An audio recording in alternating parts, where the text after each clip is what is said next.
Hi friends, வணக்கம். நாம இப்போ என்ன பார்க்க போறோம்னா கண்ணுடைய நாயகி அம்மனோட கதையை தாங்க பார்க்க போறோம். அதற்கு முன்னாடி நம்ம சேனலை லைக் பண்ணுங்க, கமெண்ட் பண்ணுங்க, சப்ஸ்கிரைப் பண்ணுங்க, மறக்காம ஷேர் பண்ணுங்க. இந்த கோயில் எங்க இருக்குன்னு பார்த்தீங்கன்னா சிவகங்கை சமஸ்தானம் நாட்டரசன் கோட்டையில தாங்க அமைஞ்சிருக்கு.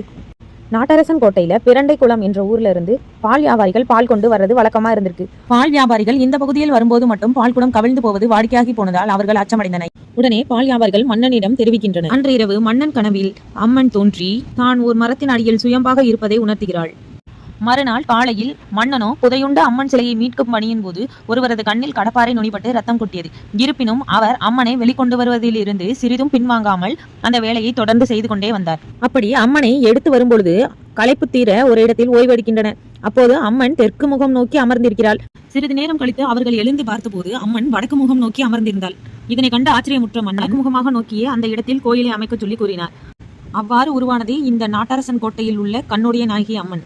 கண்ணில் ஏற்படும் நோய்கள் குணமாகும் என்பது ஐதீகமாகும்.